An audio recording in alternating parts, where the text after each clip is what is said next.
But listen, the whole purpose of bringing you on, Aaron, is we know each other. We've had a couple of Yeah, conversations, and I love what you do, and I've seen the great. the, the diversity in what you're doing. And you offer very very niche service, in terms of voiceovers. So can you tell the audience, the guys, a little bit more about the product that you offer, just so they understand how niche this is? Yeah, so at Jam Media, we offer a professional on-hold telephone messaging service, which is basically when you call into a business, you'll have auto attendant on hold, closed messages, you'll have music. So all that stuff has to be licensed, it has to be created, has to be voiced, has to be produced. And that's what we do here. So, for example, if you ring into just make up ABC Recruitment. Thanks for calling ABC Recruitment. To speak to our sales team, press 1. To speak to accounts, press 2. And then when you're put on hold, you'll have somebody saying, did you know at ABC Recruitment, we recruit for call centres, we recruit for the NHS, we recruit, and again, when you're closed and holiday times, having that continuity and that branding right across. And quite often what some businesses will do as well is they'll ask, can we use the voice and the music into their to use across their website. So it provides that sort of audio branding right across the business, because a lot of businesses will have good visual branding, Hmm. but not necessarily have um, an audio file or a sound that you can relate to. So that's kind of where we're coming from. I do, of course, still do TV and radio ads and web stuff and different things, but the sole purpose of Jam Media is to provide a professional on-hold telephone message service, um, basically from month to month and year to year, Yeah, for businesses throughout Ireland and the UK. yeah. So you can see, guys, that's very very niche. I mean, there's not many people doing this, particularly in Northern Ireland. I would say the UK as well. So it's a niche offering, and that means that it's going to be a little bit more difficult to sell, because not a Mhm. lot of people think about this. Not a lot of people think, okay, yeah, we've got our brand, which is great. We've got our visuals, which is all great. We've got our video content, which is all great. But what about our sound? So when I don't know if any, I make a lot of calls. Okay, I speak to a lot of people on a regular basis, by the phone, and some of the big companies that I have phoned, I'm telling you, the on hold music or the on hold messaging is absolutely terrible. It was probably recorded in 1990 and it's still on the Yeah, phonics. It's almost like a Nokia phone ringing. It's terrible, yeah, you know. So it's just as important that whenever a customer touches base, that they have the same experience as what they do when they see something. And basically, that's what you're providing. So for me, I can absolutely. certainly understand how difficult that is to sell, because it's not something that a lot of businesses think of. And any Mhm. sales guys out there who are making phone calls will know the terrible voice messages or the terrible voice recordings that they've heard. They just aren't up to the same level as what the business is thinking. So what I'm Mhm. going to do, I'm going to jump straight in now off the back of that, and I want to ask you a few questions, Aaron. So Okay, number one, give I'm me your nervous. top give me your top three challenges that you have faced selling your service in the businesses. um, I've had a few challenges. Number one, the biggest challenge is to get yourself out there. That's the biggest challenge. To let people know who you are, what you do, to market yourself. Not all businesses have humongous budgets, like myself. So um, when I first started, so of course the idea was to make myself known. If nobody knows who you are, what you do, then you know you're beat. Yeah. So that's probably the biggest challenge. My second biggest challenge probably was my competition. I don't worry too much about my competition, but um, I would have been knocked sideways maybe by my competition. Um, so that was difficult, and I did experience a couple of harsh phone calls um, Hmm. from a particular competitor as well. So Uh, it kind of knocks you a wee bit. Um, and at the time when I was first starting, of course, I was on my own, so I didn't have someone to bounce off. Whereas maybe if I had started with 3 or 4 people, you could sort of bounce things off each other. Um, and I suppose as well, another one of the big challenges is, which is probably similar to my first point there, is to get different avenues of making yourself visible. So for example, where do you go to get an email marketing campaign done? Where do you go to get your social media sorted? Um, what about all the events in Northern Ireland? How do you find out about them? Well, actually, I generally find out about them through the social media channels. So I think you have to get the balance right. There's no point for me anyway. For me, for example, I don't use Facebook. I don't use Twitter. I'm not on Instagram. I'm not on Snapchat. You know, because I feel that I could get bogged down with all that. So I think it's the other challenge is trying to get where where's the best for you to channel your energy. Otherwise, you just be helter skelter all over the place, and you'd be getting nowhere fast. So, um, yeah, that would probably be Okay. where my biggest challenges have been. So you've got these challenges, and obviously with the business type of business that you have, those challenges can be a little bit more difficult at times as well. Um, so how have you been able to overcome some of those challenges? What's your sort of go-to strategy in overcoming some of that? I think I've been very fortunate. Um, you probably heard of the guys Henry McCrory and Chris McClanagan of Creative Three. Yep, Um, Henry's on the schedule to come on. oh, is he? Yes, Tell him I indeed, said hi. definitely. If I haven't spoken to him, if I haven't spoken to him by then, because I tend to torture him from time to time. Uh, but those guys, I've bounced so much off Henry, and they've been fantastic. They built my website, they built my wife's website, and they um, they actually gave me my first job 10 years ago. And those guys have just been awesome, really, really good. And more so as the years went on, I think I was able to bounce, as I said earlier there, it's hard. You can't bounce things off people when you're on your own. I was able to do that. In fact, Henry made me, he didn't make me, but he was kept banging on. You need to go to LinkedIn. You need to go to LinkedIn. And I already had a LinkedIn account set up probably 5 years previous. Hmm. Um, it just wasn't for me, and he kept banging on. Go to LinkedIn, go to LinkedIn. You'll be able to sort out so many things and channel your energy through that. So I did do that, and it took a bit of time, but um, I think using LinkedIn overcame part of the challenge of trying to put yourself out there. Not all of it, because you don't obviously put all your eggs in one basket, and of course you need to use different avenues. But I would say the guys are at Creative Three. Without them, um, I 100% wouldn't be doing what I'm doing now. Yeah, I would be absolutely certain of yeah. So that. putting a sort of support network in place for yourself was essential. Absolutely. Yeah. I think for me anyway, I you know, I'm pretty good at doing things on my own. Doesn't bother me, but I think you definitely need to have a team around you, even when you're on your own. Hmm. And they have to be the right team. They have to be the right people. Um, and they have to, you know, I mean, Chris and Henry probably has spent a lot of time on me and hasn't really got a lot out of it. But that just shows that having the right person, um, or the right people around you.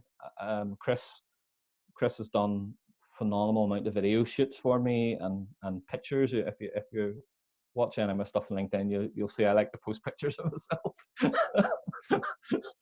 Those pictures are a result of Chris McClanagan's Yeah. handiwork. Um, so again, yeah, probably sidetracked there a little, but yeah, without those guys, probably wouldn't have came across, got through a lot of the Yeah. challenges there. And sometimes just a simple phone call, and that's it.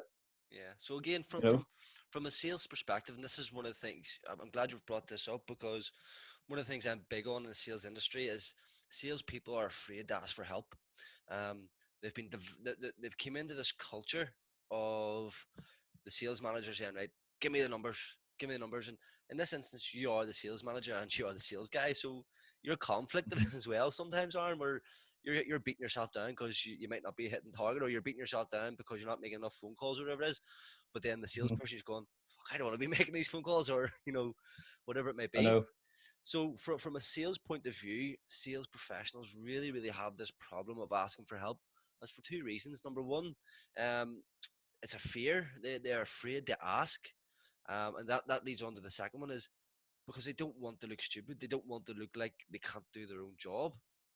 Mhm. So what you've said there from a business owner's point of view and from being an independent salesperson's point of view as well, Aaron, is that having that support network around you, no matter who you are, actually, is vital. Because I know from my point of view in sales, I have two or three people that I would lean on, and ask Mhm. questions to on a regular basis.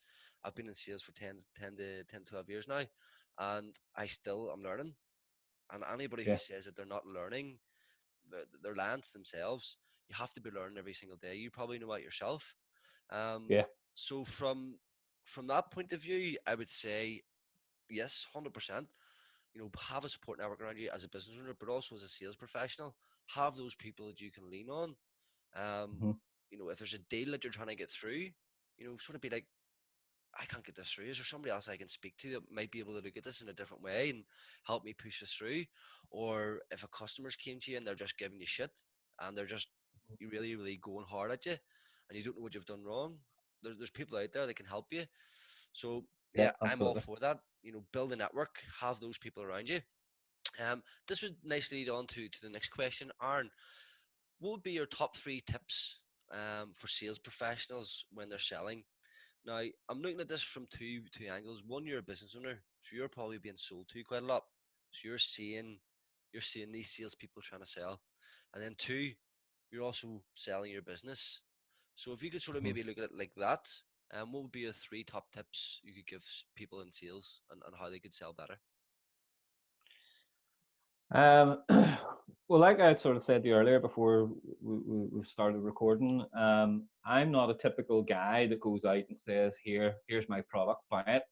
Um, I kind of like to more try and make people aware of what we offer. For example, I would play their existing audio that they have and then record what we can do, put the both of them side by side on one file, play, and then you'll hear the real awful crappy staff member doing the recording, and then bang, straight away you come into a professional one of what it could sound like for them using their business and also putting the licensed music on it. It's just like that.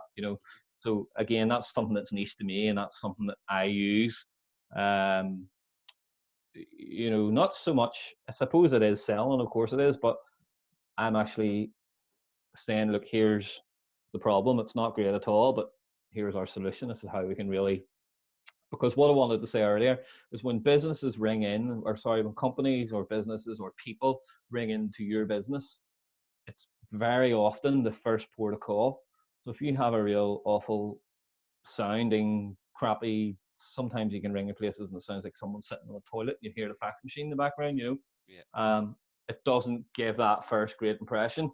So often, what I would say is this really makes it very professional, as well as giving lots of different options. So yeah, as I say, I'm not really so much a hard seller. What I don't really like is, for example, and this is nothing against uh, car sales guys or guys that are maybe trying to get you to join their group where you pay like 40 quid a month. I've received phone calls like that. Number one, from the guys that are trying to get you to join a group and you pay 40, 50 quid a month.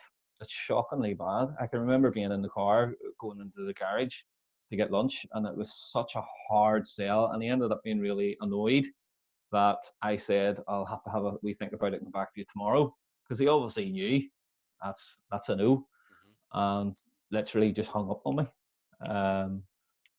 So that's something that I don't I don't like. That's something I would advise against. Yeah. And it still happens more and more. It's hard to believe that it really does happen. And even car sales, again, I'm not knocking car sales guys, but even when I was in last month.